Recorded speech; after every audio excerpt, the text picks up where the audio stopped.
Hello, എല്ലാവർക്കും നമസ്കാരം. എൻ്റെ പേര് വിഷ്ണു ശരത്. 2023 നീറ്റിൽ എനിക്ക് 663 മാർക്കായിരുന്നു. All India rank 3980. ഇപ്പോൾ ഞാൻ ഹൈദരാബാദ് എയിംസിൽ ബിബി നഗറിൽ ഫസ്റ്റ് ഇയർ MBBS പഠിച്ചുകൊണ്ടിരിക്കുകയാണ്. അപ്പോൾ അടുത്ത മാസം നീറ്റ് എക്സാം വരെയാണ്. അവസാന ലാപ്പ് പ്രിപ്പറേഷനിലൂടെയാണ് നിങ്ങളെല്ലാവരും കടന്നു പോയിക്കൊണ്ടിരിക്കുന്നതെന്ന് എനിക്കറിയാം. അപ്പോൾ എന്നാൽ കഴിയുന്ന ഒരു ചെറിയ സഹായം എന്നുള്ള നിലയ്ക്ക് എൻ്റെ ഒരു ആക്ഷൻ പ്ലാൻ എന്തായിരുന്നു, അല്ലെങ്കിൽ എന്താണ് ഞാൻ ഈ അവസാനത്തെ ഒരു മാസം കൊണ്ട് എൻ്റെ എക്സ്പീരിയൻസിൽ നിന്ന് മനസ്സിലാക്കിയത് നിങ്ങളോട് ഷെയർ ചെയ്യണം എന്നുള്ളത് കൊണ്ടാണ് ഞാൻ ഈ വീഡിയോ ചെയ്യുന്നത് ഇപ്പോൾ. അപ്പോൾ ഞാൻ മനസ്സിലാക്കിയത്തോളം ഏറ്റവും ഇമ്പോർട്ടൻ്റ് ആയിട്ട് എനിക്ക് അവസാന മാസത്തിൽ തോന്നിയത് നമ്മുടെ മോഡൽ എക്സാംസ് തന്നെയാണ്. ഒരു പക്ഷേ ആക്ച്വൽ നീറ്റ് എക്സാമിനേക്കാളും കുറച്ചുകൂടി ഡിഫിക്കൽട്ട് ആയിരിക്കാം നമ്മൾക്ക് ഇപ്പോൾ ബ്രില്യനിൽ നടക്കുന്ന മോഡൽ എക്സാമുകൾ.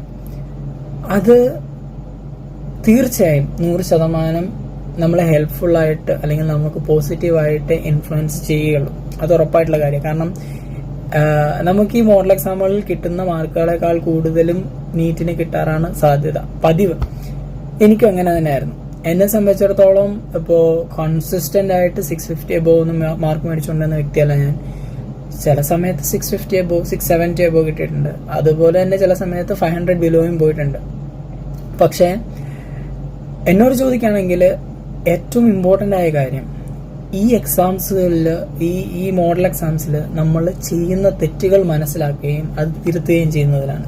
അല്ലെങ്കിൽ പുതിയ പുതിയ രീതികൾ പരീക്ഷിച്ച് നോക്കുകയും അതിനകത്തുനിന്ന് ഏറ്റവും എഫക്റ്റീവ് ആയിട്ടുള്ള രീതി അല്ലെങ്കിൽ ഏറ്റവും കംഫർട്ടബിൾ ആയിട്ടുള്ള രീതി കണ്ടുപിടിക്കുക എന്നും കൂടെയുള്ളതാണ്.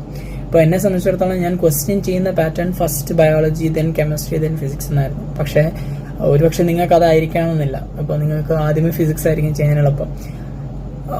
അങ്ങനെയുള്ള കാര്യങ്ങളൊക്കെ, അതായത് ഏത് സബ്ജക്റ്റ് ആദ്യമേ ചെയ്യണം അല്ലെങ്കിൽ ഏത് ടൈപ്പ് ഓഫ് ക്വസ്റ്റ്യൻസ് ആദ്യമേ ചെയ്യണം എന്നൊക്കെയുള്ള കാര്യങ്ങൾ നമ്മൾ ഫിഗർ ഔട്ട് ചെയ്യുന്നതും കണ്ടുപിടിക്കുന്നതൊക്കെ ഈ മോഡൽ എക്സാംസ് വെച്ചിട്ടായിരിക്കും. അല്ലെങ്കിൽ എവിടെയാണ് നമുക്ക് ടൈമിന് വ്യത്യാസം വരിക, ടൈം മാനേജ് ചെയ്യേണ്ടത് എങ്ങനെയാണ് എന്നുള്ള കുറച്ച് വളരെ ഇമ്പോർട്ടൻ്റ് ആയിട്ടുള്ള, വളരെ ചെറുതെന്ന് തോന്നിക്കുന്ന പക്ഷെ വളരെ ഇമ്പോർട്ടൻ്റ് ആയിട്ടുള്ള കാര്യങ്ങൾ നമ്മുടെ എക്സാം ഹാളിൽ നമ്മുടെ പ്രസൻസ് ഓഫ് മൈൻഡിനെയും അല്ലെങ്കിൽ നമ്മുടെ പെർഫോമൻസിനെയും ഒരുപാട് ഇൻഫ്ലുവൻസ് ചെയ്യാൻ പറ്റുന്ന കാര്യങ്ങൾ മനസ്സിലാക്കി തരുന്നത് ഈ ഒരു മാസത്തെ മോഡൽ എക്സാമുകളാണ്.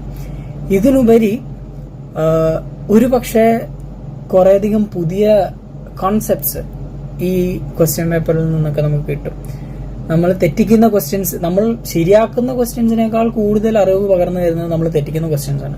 അപ്പോൾ എപ്പോഴും ഈ പറയുന്ന മോഡൽ എക്സാമുകൾക്ക് ശേഷം നിങ്ങൾ ഹോസ്റ്റലിൽ ചെന്നിട്ട് ഈ ക്വസ്റ്റ്യൻ പേപ്പേഴ്സ് ചെക്ക് ചെയ്ത് നോക്കുക. കീ ചെക്ക് ചെയ്യുമ്പോഴത്തേന് ഏതൊക്കെ ക്വസ്റ്റ്യൻസ് ആണോ തെറ്റിയിരിക്കുന്നത് ഒരു കാരണവശാലും ആ ക്വസ്റ്റ്യൻസ് ഒന്നും വിട്ടുകളയരുത്. ആ ക്വസ്റ്റ്യൻസിനുള്ള ആൻസേഴ്സ് എവിടെന്നെങ്കിലും കണ്ടുപിടിച്ചാണ്. കാരണം എന്താണെന്ന് വെച്ച് കഴിഞ്ഞാൽ മിക്കവാറും ഈ തെറ്റിയ ക്വസ്റ്റ്യൻസ് തന്നെ ആയിരിക്കും നീറ്റിന് ചോദിക്കുക. അപ്പോൾ അങ്ങനെ നമ്മൾ ചെയ്യുമ്പോൾ ഓൾറെഡി നമ്മുടെ ലെവലിനേക്കാളും മുകളിലുള്ള ക്വസ്റ്റ്യൻസ് ആയിരിക്കും പ്രോബബ്ലി നമ്മൾ തെറ്റിക്കുക. അപ്പോൾ ആ ക്വസ്റ്റ്യൻസ് നമ്മൾ കവർ ചെയ്യുമ്പോൾ ഒരുപക്ഷെ ഒരു പുതിയ കോൺസെപ്റ്റ് ആയിരിക്കും നമുക്ക് കിട്ടുക, അല്ലെങ്കിൽ ഒരു പുതിയ ടൈപ്പ് ഓഫ് അല്ലെങ്കിൽ ഒരു പുതിയ way of asking that particular question ആയിരിക്കും നമുക്ക് കിട്ടുക. അതൊക്കെ ഒരുപാട് ഹെൽപ്ഫുൾ ആയിരിക്കും നമ്മുടെ ടൈം മാനേജ് ചെയ്യാൻ. കാരണം നമ്മൾ എത്ര വെറൈറ്റി ഓഫ് ക്വസ്റ്റ്യൻസ് കാണുന്നു അത്ര അധികം നമുക്ക് പെട്ടെന്ന് ആൻസർ ചെയ്യാൻ സാധിക്കും. പിന്നെ വളരെ ഇമ്പോർട്ടൻ്റ് ആയിട്ടുള്ള ഒരു കാര്യം എന്ന് വെച്ച് കഴിഞ്ഞാൽ പുതിയ കോൺസെപ്റ്റ്സും അല്ലെങ്കിൽ പുതിയ തിയറിയും പഠിച്ചിട്ട് ഇനിയും സമയം കളയാൻ നിൽക്കരുത്. ഇനിയുള്ള സമയം കൂടുതലും ക്വസ്റ്റ്യൻസ് ചെയ്യുന്നതിലും ക്വസ്റ്റ്യൻസിൽ നിന്ന് പുതിയ നോളജ് കിട്ടുകയാണെങ്കിൽ അത് സമാഹരിക്കുന്നതിന് വേണ്ടിയിട്ട് യൂസ് ചെയ്യുക, അല്ലെങ്കിൽ അത് എന്താ പറയുക കളക്ട് ചെയ്യുന്നതിന് വേണ്ടിയിട്ട് യൂസ് ചെയ്യുക. അങ്ങനെയാണെന്നുണ്ടെങ്കിൽ നമുക്ക് കുറെ കൂടെ എഫക്റ്റീവായിട്ട് പ്രൊഡക്റ്റീവായിട്ട് നമുക്ക് എക്സാമിന് ഒരു നല്ല റിസൾട്ട് കൊണ്ടുവരാൻ സാധിക്കും. സോ അതുകൊണ്ട് തന്നെ എല്ലാവരും വളരെ ഭംഗിയായിട്ട് ഒരു എക്സാംസ് പോലും മിസ് ചെയ്യാതെ മാക്സിമം എക്സാംസ് എഴുതുക. എക്സാംസ് അല്ലെങ്കിൽ നമുക്ക് അവിടെ സെൻട്രലിൽ പോയി എഴുതുന്ന എക്സാംസ് അല്ലാതെ തന്നെ ആപ്പിൽ കിട്ടുന്ന എക്സാംസ് ആണെങ്കിലും അഡീഷണൽ പേപ്പേഴ്സ് കിട്ടുകയാണെങ്കിൽ അത്രയാണെങ്കിലും the more the questions you do the better it gets, the better the result is. So അതുകൊണ്ട് എത്ര ക്വസ്റ്റ്യൻസ് ചെയ്യാൻ പറ്റുന്നോ അത്ര അധികം ക്വസ്റ്റ്യൻസ് ചെയ്യുക. വീണ്ടും വീണ്ടും വീണ്ടും ക്വസ്റ്റ്യൻസ് ചെയ്തുകൊണ്ടേ ഇരിക്കുക. പിന്നെ തിയറി വായിക്കണ്ടേന്ന് ചോദിച്ചു കഴിഞ്ഞാൽ വായിക്കാണ്ടിരിക്കരുത്. പ്രത്യേകിച്ച് biology, organic chemistry, inorganic chemistry, ഈ 3 ടോപ്പിക്സിന്റെ തിയറി ചില ചാപ്റ്റേഴ്സ് ഭയങ്കര വോളറ്റൈലാണ്. ഒരുപക്ഷെ നമ്മൾ ഒരു 3 ദിവസം മുന്നേ പഠിച്ചായിരിക്കും, പക്ഷെ 3 ദിവസത്തിന് ശേഷം ചോദിച്ചു കഴിയുമ്പോഴത്തേനും ചിലപ്പോൾ ഓർമ്മ ഉണ്ടാവണമെന്നില്ല. അപ്പോൾ അതുപോലുള്ള ടോപ്പിക്സ് നമുക്ക് തന്നെ അറിയാലോ, നമുക്ക് ഏതാണ് ഓർമ്മയുള്ളത് ഏതാണ് ഓർമ്മയില്ലാത്ത.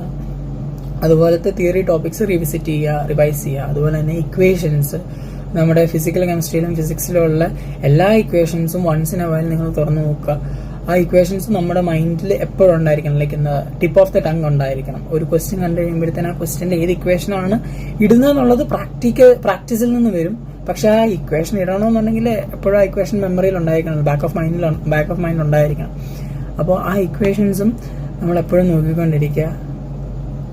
അങ്ങനെയൊക്കെ പോയി കഴിഞ്ഞ് കഴിഞ്ഞാൽ ദൈവാനുഗ്രഹവും കുറച്ച് ഭാഗ്യവും പിന്നെ പ്രസൻസ് ഓഫ് മൈൻഡ്, അത് വളരെ വളരെ ഇമ്പോർട്ടൻ്റ് ആണ്. എങ്ങനെയാണെങ്കിലും നമ്മൾ എക്സാമിനെ കാം ആൻഡ് ക്വയറ്റ് ആയിട്ട് അപ്രോച്ച് ചെയ്ത് കഴിഞ്ഞാൽ ഉറപ്പായിട്ടും നല്ലൊരു റിസൾട്ട് ഉണ്ടാവും.